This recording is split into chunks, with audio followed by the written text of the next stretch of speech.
All right, what's going on, everyone? Thanks for tuning back in. Appreciate you being here. I'm Zach Davis. Wanted to talk just for a few minutes today on something that I mentioned in my Sunday school class this past week about Christ being the last Adam or the last man, and Adam being the first man. So, like and subscribe down below. Follow us, support us, patreon.com/Zach Davis, or become a member here on YouTube. All right, let's think this through. Jesus is the last or the second Adam. And this idea is that he's the second man. And if you go back and look, Septuagint's going to translate from Genesis chapter 2 and verse 7, which I think this is a clear allusion to quote to and from. It's going to be the same Greek word from anthropos. So it's written, the first man, Adam, became a living being.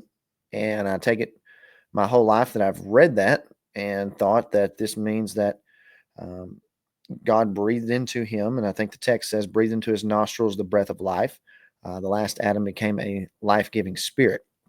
When I read that the first Adam became a living being, I always assumed it was biological. Not completely convinced that's biological. If you think some things through here in this text, a couple things are pretty clear. The last Adam reference is to Jesus. Don't know anybody that disagrees with that.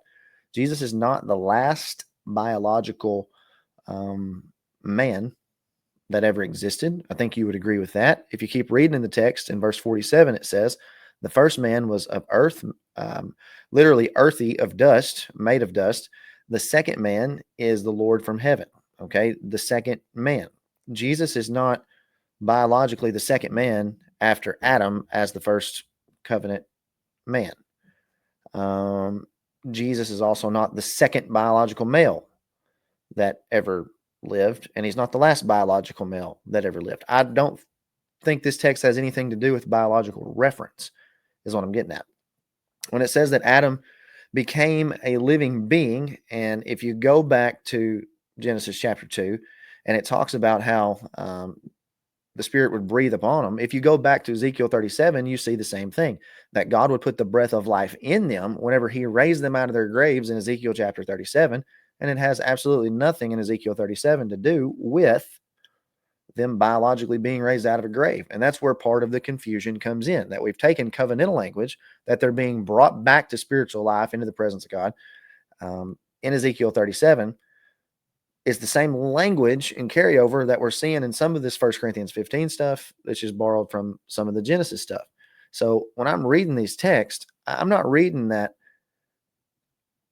it's saying Jesus is the last biological male. And I don't know anybody that would interpret that text that way. That's an obvious.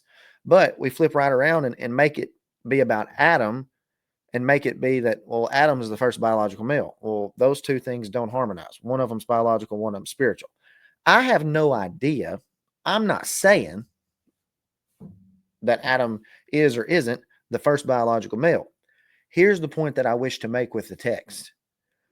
It is not Paul's concern whatsoever about biology in 1 Corinthians chapter 15 when he says that Adam, okay, became the first man became a living being.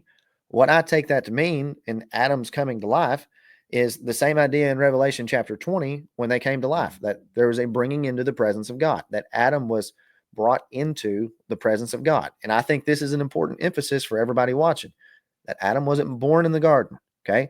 He was taken outside and then brought into the garden, okay? So this in garden imagery is temple imagery, is temple setting.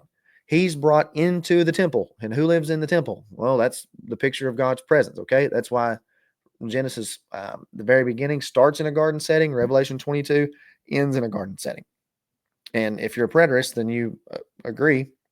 Revelation chapter 22's garden setting is temple imagery, new heavens, new earth, new Jerusalem, about where the presence of God is. That's why Revelation chapter 21, verse 3 talks about that God would dwell with them there.